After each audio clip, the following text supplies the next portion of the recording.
for 10 seconds.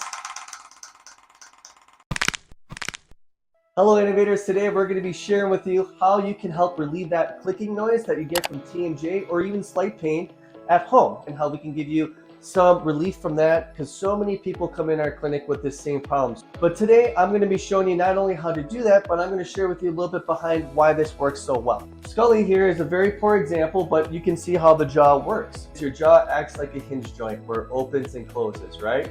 But the last thing we want to be doing is forcing too much pressure on a jaw left and right. There's very delicate nerves here called your trigeminal nerve, which also branches off to your mandibular nerve. That helps control how that jaw function works.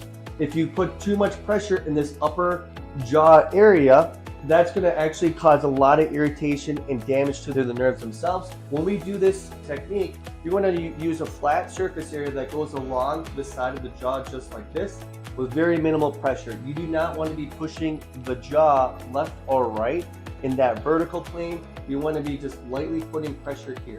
So we want to be as light as possible, not causing any pressure or irritation to that nerve.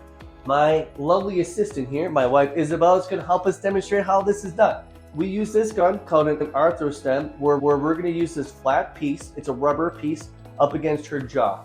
Notice with this rubber piece that, long surface area, and it's a rubber tip, so it's not hard at all. So Isabel's going to open her jaw, and right here at the top of that mandibular joint, we're going to put that piece and lightly press in for 10 seconds, keeping that piece on that jaw, on the surface, and then we're going to relax. So what that's going to do, it's going to help retrain the brain and jaw connection, and over time you should hear that clicking sound slowly go away.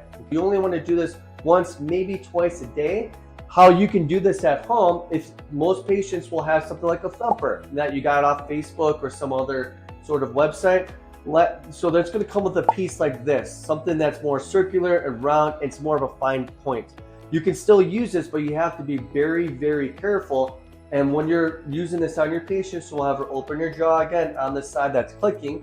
We're going to be very light, very, very light. It's going to be a lot more sensitive, but very, very light pressure.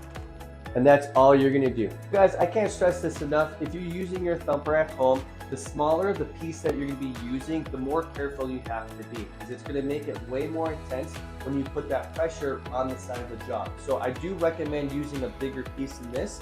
If you can use at least double the size, that's going to be fantastic. So please let us know if that worked for you. Leave your comment down in the comment section how your experience worked with that. Also, if you like this tip, click on our next video for our next chiropractic tip of the day. Please like and subscribe, and keep it cracking.